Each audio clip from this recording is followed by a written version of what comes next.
Story 1. I need to get this off my chest because it has been bothering me ever since my daughter's birthday party this past Saturday. I had spent the past month planning a small but nice painting party for my daughter. I had sent out invitations a month in advance, notifying parents to please respond 2 weeks before the day of the party. I followed up with this mother 2 days before the party because she had told me verbally that her daughter would attend, but I was trying to finalize food orders and party favors. She did not respond. At that point, I assumed her lack of response meant they would not be attending. She finally responded the night before the party. Around 9:30 p.m., I reminded her what time the party started. The day of the party, everyone arrived on time except for the mother and her daughter. By the time they came, it was 20 minutes until the end of the party. The girls had already finished their paintings, eaten food, sung happy birthday, cut the cake, opened gifts, and party favors had been handed out. I was genuinely surprised to see them arrive so late and explained that we were wrapping up and the girl would not be able to paint. However, she was more than welcome to have a plate of food, enjoy some cake, and I gave her a goodie bag. Afterward, I noticed the mother's behavior shift. She became irritated and was speaking harshly to her daughter. I could tell the daughter was embarrassed that her mother was treating her in such a mean way in front of everyone. I felt bad for the daughter, so I asked the front desk to please hurry and help the girl paint something quickly. They understood and helped us out. The mother then left the daughter alone to paint and took a phone call for the remainder of the party. Not that it matters, but she did not even bring a gift for my daughter.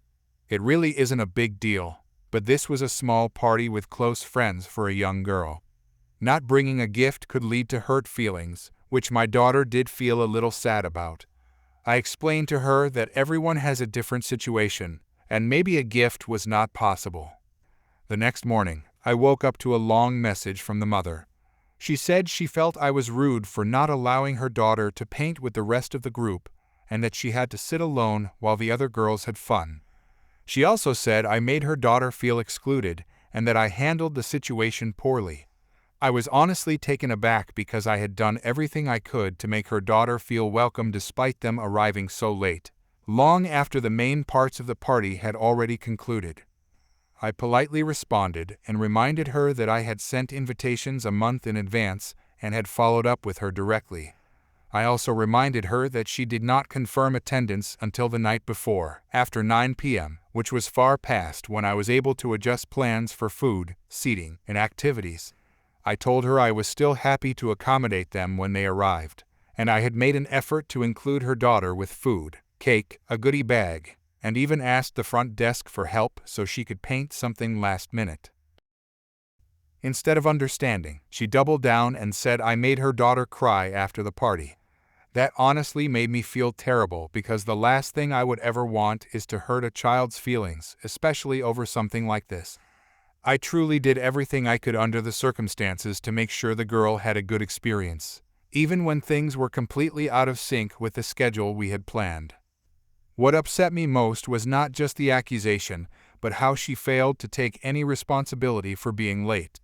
There was no acknowledgement of her missing the RSVP deadline or arriving 20 minutes before the party ended. No apology, no reflection, just blame. To make matters more uncomfortable, she then began messaging other moms from the party. She told one of them that I was cold and dismissive, and that I made her feel like an outsider. That part really stung because I had gone out of my way to be kind, even under pressure and frustration. I never want to be seen as that kind of person, especially when I put so much effort into creating a fun, welcoming event for the kids. I don't know if it's just me, but it felt really unfair. I wasn't asking for a medal, just some basic courtesy and communication, which I didn't get from her throughout the process. I know not everyone can control their schedules or lives perfectly, and things happen, but a little communication goes a long way. Story 2. So this was like 2 years ago. I was at the grocery in the water aisle picking a bottle of soda for a party later when I noticed an older man struggling with a gallon of water. I offered to help and put the water jug into his cart. I asked if he needed help lifting it when he got to his car, but declined and said his son and his wife were in another aisle. He thanked me and left, so I went back to the soda, deciding which one to get. Once my back is turned, I hear it. Those dreaded words you never want to hear when you just want to pick up one thing and leave. Excuse me. I turn around and I see her. Typical Karen. Fake tan skin, obnoxiously large sunglasses, wearing a neon pink 2 sizes too small t-shirt, jean short shorts, and flip-flops. Me. Yes. Now that you're finally done with that old man, you can pick up this water, pointing at the 36-bottle package of water, and carry it to the front with me. Her cart was packed full of different foods. The bottom of it also had stuff on it. Me? I'm sorry, but I don't work here, but I can get an employee to help. I was wearing a plain t-shirt and shorts, nothing that indicated I worked there. She looks at me over. I don't care if it's your day off or whatever. You will lift that water and you will come with me to the front. No, I won't. If that's the attitude you're going to have when asking for help, you can do it yourself. I turned around, grabbed a Mountain Dew, and walked away. You jerk, she screamed at full volume. I ignored her and kept walking. I was about to head to the checkout when I saw they had a Buckstar next to it. I ordered an iced coffee without a lid or a straw because I wanted to try and save the environment. I get to the self-service and just wait in the line. When it's my turn to scan, I hear a familiar voice right behind me. That's him. I turn around and I see her again with a confused manager in tow. This is the one who refused to help me. The confused manager pointed to me. Him? Karen. Yes, she said with glee. That's him. Ma'am, he doesn't work. Karen interrupts him. Yes, he does. Her every word dropped with venom. And oh look, he's drinking coffee instead of helping me. I just glared at her and said nothing. Put down that coffee and help me with my groceries. She slapped the coffee out of my hand, which caused it to spill all over me before it hit the floor. Me, the hell. The manager becomes less confused and turns to me. Sir, do you want me to call the police? I'm wiping my shirt. No, I just want her gone. Now. Resolute manager, you heard him, ma'am. Karen stumbles. But. You have two options. You can either leave willingly or I'll call the police, and they'll drag you out in handcuffs. Karen turns and spits at me. Jerk! She storms right out the front door with none of her stuff. I clean up in the bathroom, and they even give me 2 bottles of soda for free. The sad part of all of this was I would have helped her if she just minded her manners. Story 3. I work for my grandfather. We install appliances for a big hardware store that never stops improving, but we're our own company, totally separate from the store. In the morning after we load whatever we're installing, we usually go around to the front of the store so my grandpa can talk to people in the office, and I can go and get supplies or whatever bit and pieces we need for the jobs.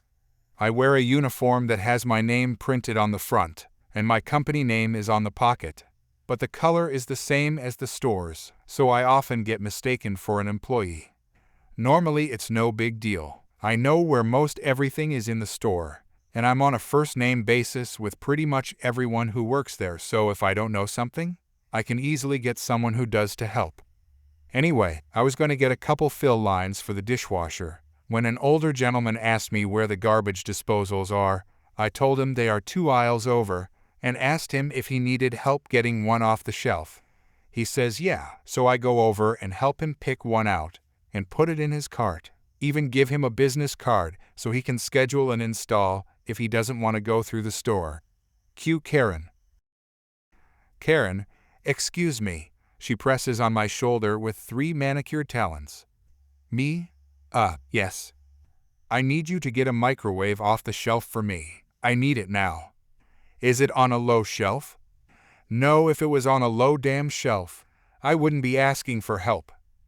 I'm not allowed to operate the lifts the employees here use to get things off the high shelves. If you talk to an employee. She interrupts me. Don't give me that nonsense. I just saw you get that thing for that old man. Now, I cut her off. I don't work here. I pointed to my company logo on my pocket. I helped him because he was polite, and the disposals are heavy, but they're on shelves I can reach without a lift, which I can't operate because I am not licensed to. Nonsense, I want to see your manager. I smile. My manager, or the store manager. Whoever can get your rude self fired. I laugh at this point and say sure. I make my way to the front of the store and see the manager talking with one of the cashiers and go up to him and do a big, "Here you go" gesture at Karen. Karen, I want this boy fired now. The manager looked at me confused and said, "Oh no." The hell you mean no? He refused to help a paying customer, insulted me, and said some nonsense about not being certified to get something off a damn shelf. The manager looks at me for clarification.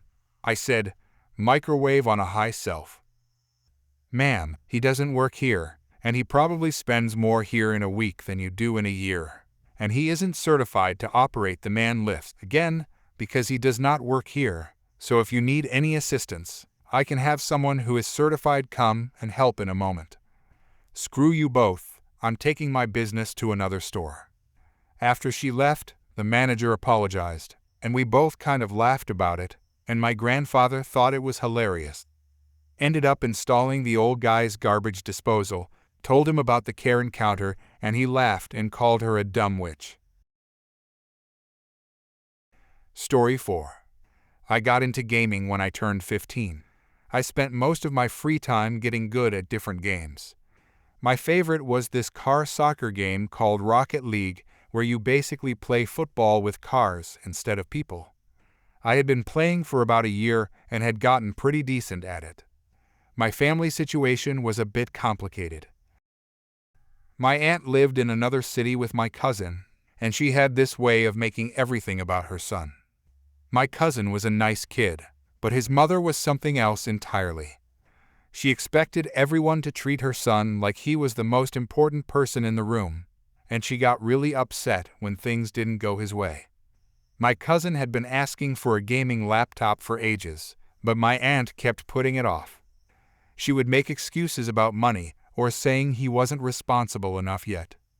I had saved up money from doing odd jobs around the neighborhood and birthday gifts to buy my PC.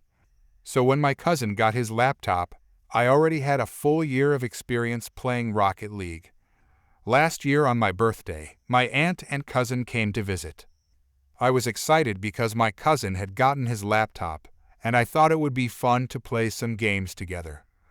We set up in my room with my friends joining us online for a private match.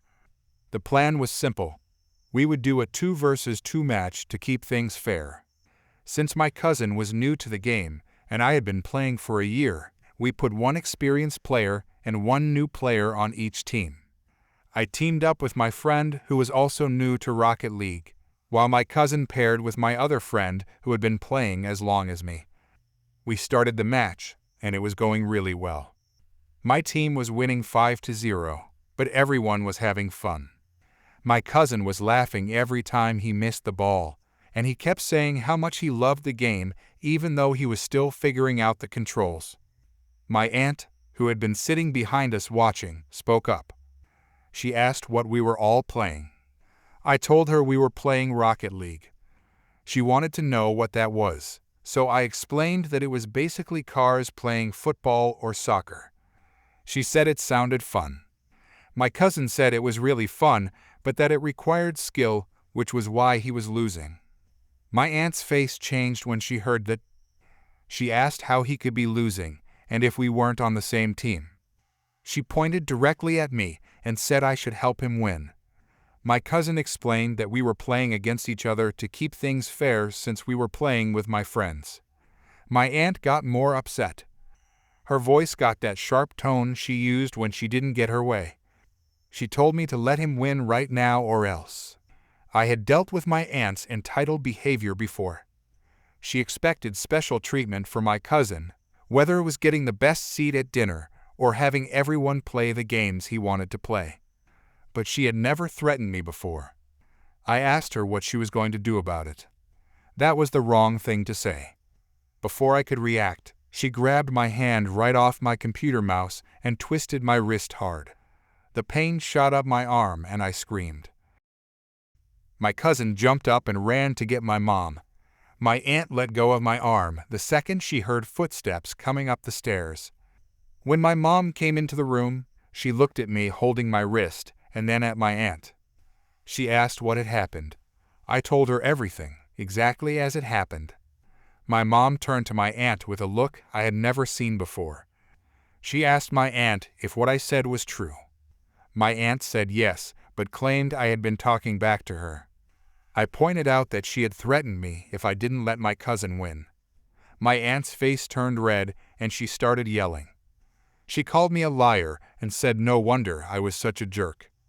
I was getting tired of her screaming and making a scene on my birthday, so I just said sorry to try and calm things down. She said I better apologize. I decided to just ignore her after that. We finished our game, and my cousin and I went downstairs to cut my birthday cake. The whole family was there waiting for us. My aunt was already downstairs when we got there, and she walked over to my cousin. She asked if he had won. My cousin told her no, but that he had fun anyway. My aunt's face turned red. She looked angrier than I had ever seen her. She called me a selfish bad word. My mom had heard enough. She told my aunt to cut it out and pointed out that she had gotten her son a laptop a year late, so of course I would have more experience in the game. My aunt yelled at my mom to shut up. What happened next still feels like a nightmare. My aunt grabbed one of the kitchen knives from the counter where we had been getting ready to cut the cake. Before anyone could stop her, she stabbed me in the leg. The pain was immediate and intense. I started crying. My mom rushed over with the first aid kit and wrapped my leg with bandages and put some kind of cream on the wound. Everyone was in shock. My dad was shouting at my aunt to get out of the house. My cousin was crying and apologizing over and over even though none of it was his fault. My mom told her she needed to leave right now and not come back. My aunt seemed to realize what she had done and started backtracking. She said she didn't mean to hurt me that badly and that she just got so angry. My dad told her to get out before he called the police. My aunt left, but my cousin stayed the night. He felt terrible about what his mother had done and kept saying he was sorry. I told him it wasn't his fault and that I was glad he got to stay. The next day, my parents called the police and filed a report. My aunt was arrested, but only got a warning and had to pay a heavy fine. Stabbing someone in the leg wasn't considered serious enough for jail time. After that, none of our relatives would talk to my aunt or invite her to family gatherings. She had burned every bridge she had over a video game. My cousin started visiting us more often, and he would stay with his dad on weekends so he could get away from his mother. My aunt called me dozens of times trying to apologize, but I never accepted. She had crossed a line that couldn't be uncrossed. Every time she called, I would just hang up. She still doesn't really understand what she did wrong. In her mind, I was the one being unfair by not letting her son win a game. She expected me to throw the match just because she demanded it. My cousin told me later that she had been acting even more entitled at home since the incident. She had convinced herself that our whole family was against her and that she was the victim in the situation. About 6 months later, I heard through my cousin that my aunt had gotten into similar trouble with other families. She had made a scene at his school when he didn't get picked for the basketball team, and she had been banned from attending his games. The rest of the family rallied around my cousin. My uncle, who had been pretty passive about my aunt's behavior before, stood up to her and got custody. My cousin moved in with him full-time, and he has been so much happier. Now when my cousin visits, we play Rocket League all the time. He has gotten really good at it, and sometimes he even beats me in matches. The difference is that now he wins because he is skilled at the game, not because someone demanded I let him win. My aunt still tries to contact our family occasionally, but nobody responds to her anymore. She made her choice when she decided that stabbing a kid was an acceptable response to losing a video game. Some bridges can't be rebuilt. Story 5. This happened a few years ago on Facebook Marketplace to my dad. I'm the kid. My dad told me this story about 1 week ago when I asked why my birthday present a few years ago disappeared in mysterious ways. Oh boy, I was not prepared for that. Lots of backstory. I was around 13 at the time, now 19. I was hooked on Minecraft, and me and my dad spent quite some time on the Xbox 360 version.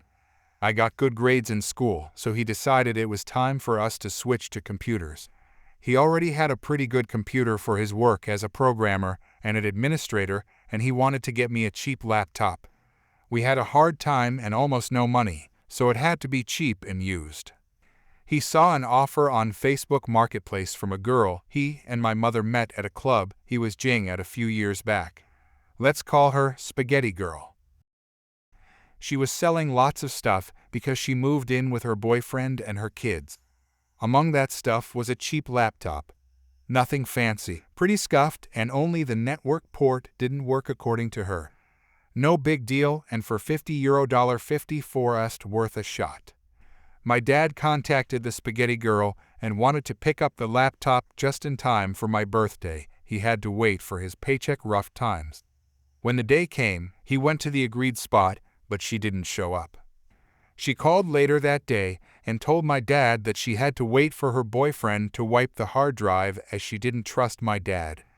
My dad assured her that he had no intentions to snoop around in her stuff, and he could help her with that. After all, he's an it guy. No, my boyfriend works for the CIA Central Intelligence Agency, and he's a hacker. Yeah, right, a CIA hacker in Germany, by the name of Hans Huber. Name changed, but a very German name. Okay, fine. She insisted that the laptop still works, and just the network port is busted. After 1 week, my dad picked up the laptop, paid the $50 and headed home. He couldn't test it on site because the battery was dead. Back at home, the laptop was, of course, dead. He opened it up and found a mixture of nicotine, coffee, and undefined fluids. Close your eyes and imagine the sound of a Velcro strap being pulled open. That was the sound the keyboard made when he tried to lift it up. I still remember that sound because I stood next to him and wanted to get my laptop going as soon as possible. I cried the whole night. Of course, my dad contacted the pasta lady right away. She insisted that he must have broken it as it worked yesterday, and that she also wanted €10 for the bag she gave him with it. My dad was calm on the outside, but he locked up his office door for 4 hours and instructed us to not go in there for the next few days. Finally, after a wall of text, the autopsy. Remember that my dad was an administrator at the time. Turns out, he was pretty good at his job. He was a guest lecturer at some universities, held talks about data recovery on conferences, etc. My dad plugged in the still good hard drive into his work computer and had a look. Of course, hacker hands only had formatted the drive. He recovered some files to look for any logs that would indicate that the laptop had worked yesterday. The last files were from half a year ago, and it wasn't shut down as the dirty bit for Windows was also set. Everything indicated that the laptop was dead for at least half a year. Great work, Hans. On the second evening, when my dad was looking for evidence, he stumbled across some pictures. One of an elderly man with a guitar, a few from the nightclub back in the days. I remember how I heard my dad laugh inside his office, but I wasn't allowed in and the door was locked. That upset me back then. Now I understand. The spaghetti incident. She had some inappropriate pictures that included spaghetti somehow. Lots of spaghetti, with a blob of sauce. I mean, who pays a photographer to take pictures of that? My dad tried to ask her for the money back and even offered to help and get her files back. Didn't mention the spaghetti pictures. She went on to attack my dad publicly on Facebook. Stuff like, "There's this guy who tries to blackmail me, what should I do?" And, "No, I don't want your pictures." And to top it all off, when my boyfriend learns about this, he'll hack you. A few private messages followed. "Shut up about that stupid laptop and give me the €10 for the bag. Or else I'll tell everyone you wanted to rape me." Also a few insults. My dad had enough of that. He suspended his Facebook account and went silent.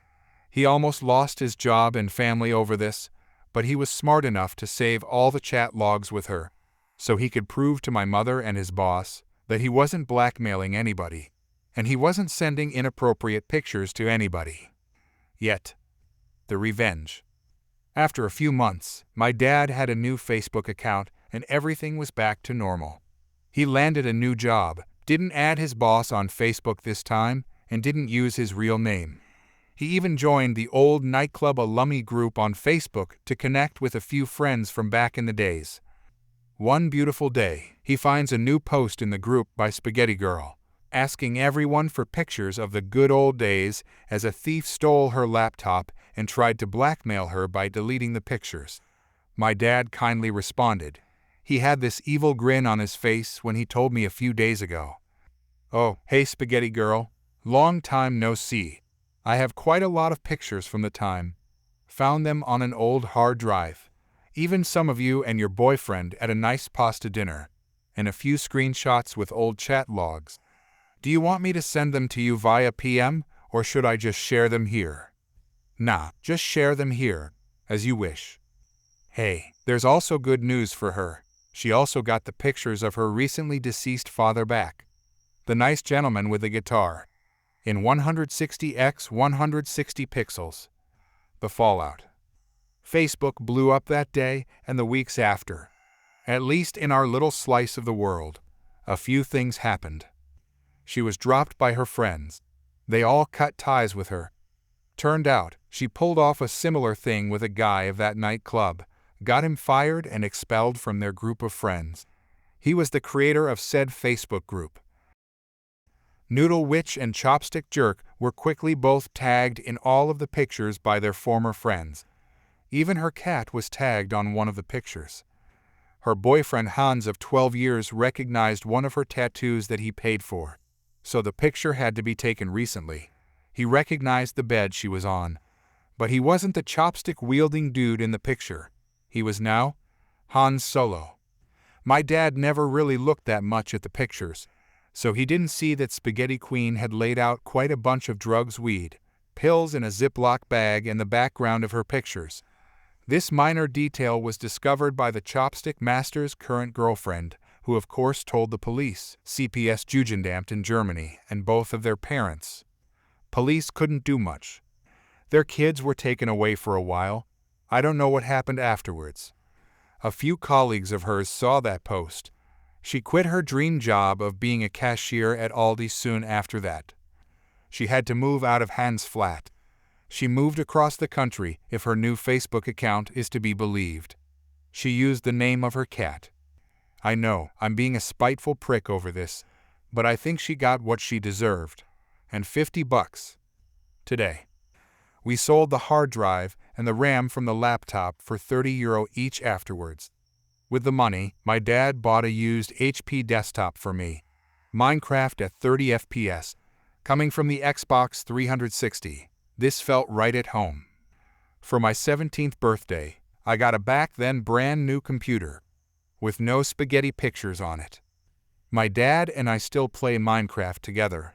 He now is a software developer at a bigger company, and we have no concerns about money. Not rich, but not paycheck to paycheck.